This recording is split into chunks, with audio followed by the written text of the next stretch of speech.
The prosecution has launched investigations following a video testimony by former police officer Emiliano Nuhu, who claims that he was held at gunpoint in his office at the police station by high-ranking political officials.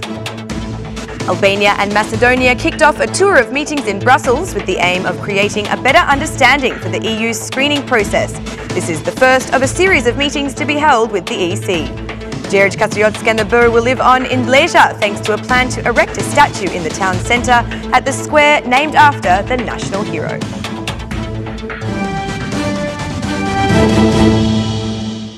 Good evening. It's 6 o'clock on Thursday, the 27th of September 2018. Welcome to the English edition of Aura News. My name is Alexandra and I'm here to bring you the day's top stories from across the country translated into English. They intervened, telling me to wait before advising I talk to the prosecutor and have the case withdrawn. It was in this moment that he produced a gun and pressed it to my head. He told me to raise my hands and ensure I do not talk to anybody.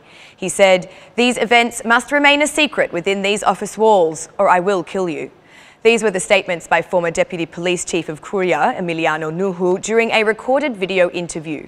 The man he refers to is Celal Rahja, the brother of Socialist MP Rahman Rahja.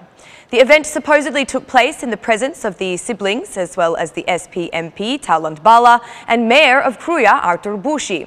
According to Nuhu, the threat occurred in July of this year, following a denunciation made by citizen Gisiela Maloku, who accused the son of SP MP Rahman Rahja, Recep Rahja, of committing acts of violence and rape against her on multiple occasions. In one incident on July 19, 2018, around 5:30 p.m, Recep Rahja saw citizen Gisiela Maloku passing the place called the Bridge of Jole in the Nikol area of Fush Kuria. He stopped and forcibly placed Maloku inside his vehicle, punching her and threatening her with the gun. Once inside the vehicle, he drove the woman to a hotel called Bochi. He continued to abuse her physically once they were inside the hotel, punching her and burning different parts of her body with cigarettes. The physical examination that was conducted of the woman supported her claims that he had hit her over the back of the head with a gun while at the hotel premises, stated Emiliano Nuhu.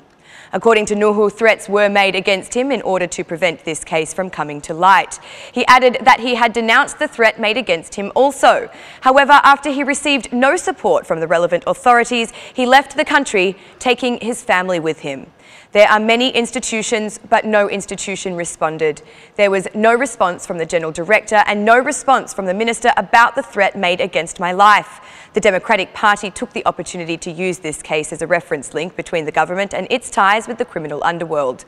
Democratic Party Chair Lul Zimbasha reacted harshly, demanding the state ensure those involved, Socialist Party MPs Bala Rahja, his brother, and the Mayor of Kuria, Artur Bushi, are held accountable for their actions. This serious crime against human beings, enabled and protected by the highest state officials, is the alarm bell for the whole society that now everyone's lives are endangered by protected state criminals, said Lul Zimbasha. At the end of his statement, Lul Zimbasha called on internationals to see the alarming levels of state capture by organised crime and to react immediately. Democratic Party Chair Edi Paloka says that Prime Minister Edi Rama's silence on the denunciations by former Deputy Chief of Kuria Police Emiliano Nuhu is part of the mafia promise to prevent any scandals that expose his connections and his closest co-perpetrators in crime. The shocking testimony of police officer Emiliano Nuhu is the most accurate reflection of the deep criminalisation of the government under the leadership of Edi Rama. The Prime Minister's silence speaks louder than any words and confirms that he and his government are half the ruling gang, protecting the other criminals and bandits who control the territory, state and police force in the current day. It is criminal how heads of state police under the political orders of Fatmir Jafai and Tauland Bala have not acted to protect the woman who has been threatened by powerful bandits, nor have they defended Deputy Chief Emiliano Nuhu. Today, the state and the law are kneeling in front of criminals linked to Edi Rama. When the state has been caught by crime, the only tool left to the citizens is to protect their lives and the lives of their children by violence. The departure of this government is the only way for Albanians and their families to be safe, said Edi Paloka. Paloka says today the state and the law are kneeling before criminals linked to the government and Prime Minister Edi Rama.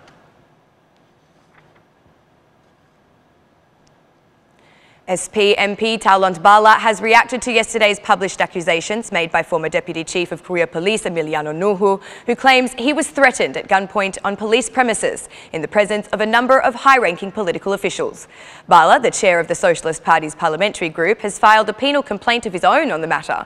In his indictment, Bala urges Luzimbasha's investigation into the accusation of abuse of office and declares this a false denunciation of an incomplete crime and an insult. The indictment by the Socialist MP also goes on to accuse the former police officer Emiliano Nuhu for the same charges, while false denunciation was also accused of journalist Basir Cholaku. During the event, which occurred 2 months ago, the former police officer claims he was threatened at gunpoint while at the police station with the aim of forcing him to withdraw a case raised by a woman who had filed charges against the son of a Socialist MP for rape, physical assault and threats against her life. According to the former police officer, Nuhu was also present during the incident, was the father of the accused, Socialist MP Rahman Rahia, chair of the Socialist Party's parliamentary group, Talont Bala, and mayor of Kruya, Artur Bushi.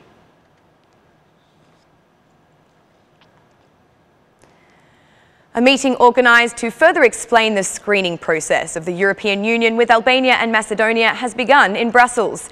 This discussion was started with Chapter 23 of the membership negotiations, Judiciary and Fundamental Rights as the first among several meetings to be held between these countries and the European Commission. This meeting is the beginning of the technical work for membership negotiations to begin association negotiations later. This will serve to recognise the legal acts and mainstream European Union policies for the development of an independent and efficient justice system. Part of the discussion will be the fight against corruption and fundamental human rights.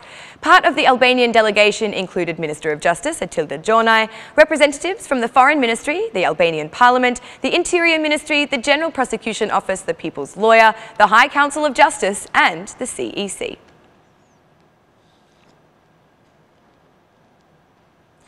Since 1991, the number of Albanians who have emigrated has exceeded 2 million. Figures are still not official as there is still no formal register for them.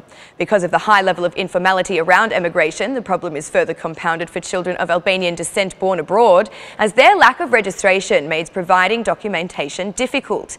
For this purpose, the Assembly is reviewing proposed amendments to the law on civil status, where the right passes through the court by a fact decision.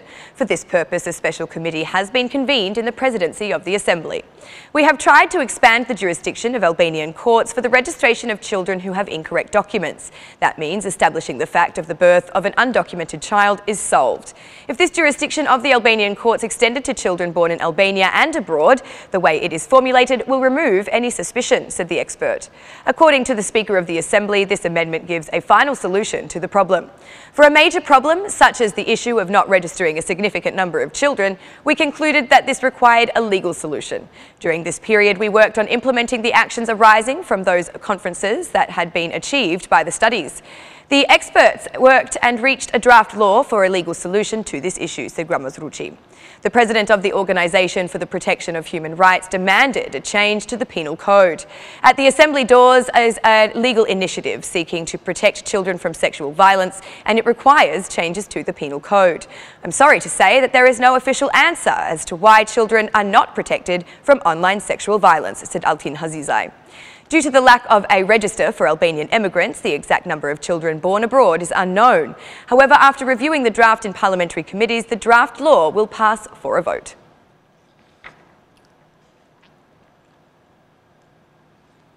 One of these models will be returned to the bronze statue, and on March 2, 2019, the work dedicated to Gjergj Kastriot-Skanderbeg will be placed on the main square of Leja.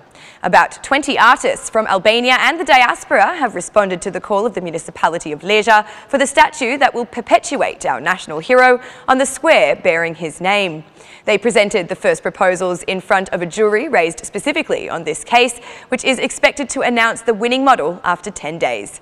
After this phase, work will begin on the creation of a statue that is scheduled to be set in the commemoration of the 575th anniversary of the League of Leja.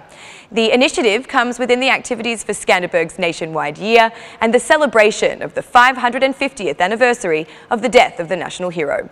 Meanwhile, under the framework of the celebrations, the memorial of our national hero is undergoing a full reconstruction.